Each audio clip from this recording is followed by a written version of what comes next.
Na la mwisho ambalo mwenyekiti, kabla sijamaliza, kuna wanawake wanatumwa. Hebu angalia hii, hata kama ungekuwa mwanaume ni ukatili gani ambao ungeweza kuufanya. Kuna mwanamke anatumwa kwenda kumrekodi kiongozi hotelini, yuko utupu. Inawezekana kweli mimi nimeamua labda kuchepuka. Naomba tuelewane vizuri. Nimeamua kuchepuka. Unaenda kwenye simu ya binti, unamkuta wakati unatoka kuoga unajifuta, alikuwa na kurekodi. Unaona kwenye simu. Niambie ni tukio gani utalifanya? Waheshimiwa wabunge, mniambie, utachukua hiyo simu upeleke polisi kwa jamani, huyu ananirekodi? Je, unawaamini polisi kiasi gani? Waende wakaone hali yako ulionayo.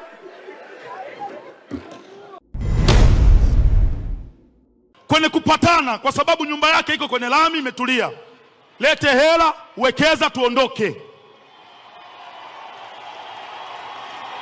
CCM oye! Wananchi wa Kigoma mjini mama wako tayari. Tulikuwa tunaomba kama ingewezekana hata mkutano wa kufunga urudi tena hapa ili tukupokee zaidi na zaidi. Mama, unajenga airport.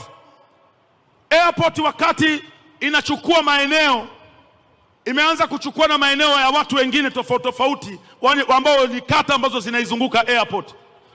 Wale watu waliahidiwa fidia. Mama, tunaomba kwa ridhaa yako, kwa huruma yako, tunaomba watu hawa wanadai zaidi ya bilioni 8.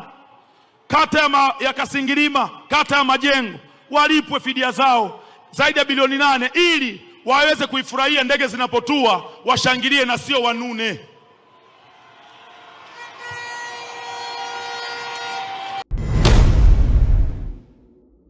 Niambie ukweli, Mheshimiwa Waziri Mkuu, swala la TARURA kuna mtego huo wanatuingiza, mkenge. Ukisikia wataalamu wanakushauri upeleke barabara ya vumbi kwenye jimbo lako, tafsiri yake ni kwamba wamejitengenezea kitengo cha kuwa wanakutana na mkandarasi kila mwaka kuchukua 10%, kwa sababu utatengeneza barabara ya vumbi mwaka huu kwa milioni 400. Ikifika mwezi wa 12 mvua zikinyesha zinazoa milioni 400 yote zinaipeleka ziwani au kwenye mto. Mwaka kesho mnatenga tena milioni 400 kwa ajili ya kujenga barabara ile ile.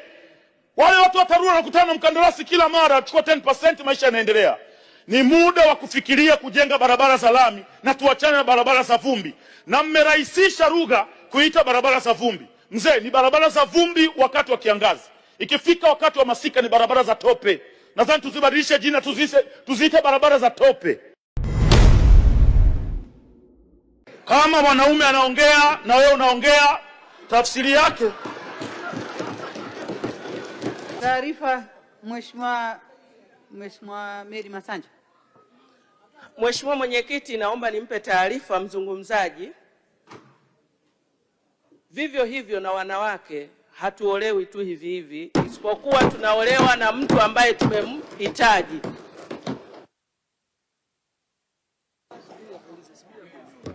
Mheshimiwa, unaipokea taarifa?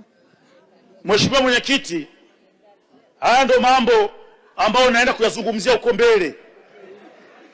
Kama mwanaume anaongea na wewe unaongea, tafsiri yake.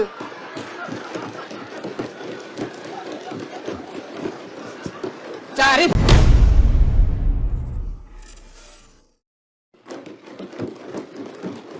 Yapo mambo ambayo yanafanywa na wanawake yanawaingiza automatically kwenye ukatili wa kijinsia, na nitayataja hapa, na wao wanawake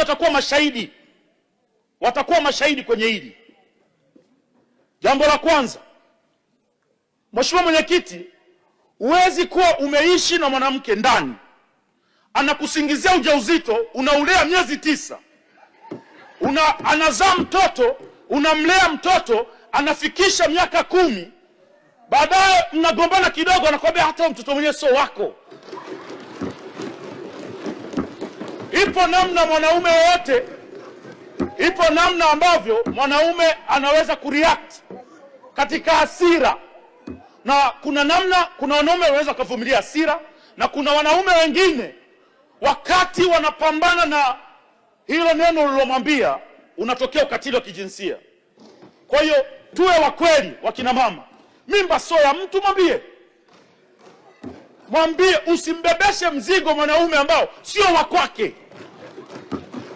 Wapo wanawake, wapo wakina mama, amesomeshwa, mtu anahangaika, ameacha kusomesha ndugu zake wadogo zake, anamsomesha binti kwa kuamini kwamba atakuja kufunga naye ndoa ili waweze kuendesha familia. Akishamaliza kusoma, anamuona yule mwanaume hafai, anamgeuka. Ukimgeuka huyu mtu, familia yake yote inaambia tulikuambia. Mwisho wa siku haya matendo yanaleta hasira kali sana kwa wanaume. Mimi sitaongelea hapa mwanaume kupigwa, kwamba wanaume wanapigwa na wake zao, hayo mambo. Wanaume kupigwa, hiyo ni nguvu ya mwisho, huyo ni mlevi huyo.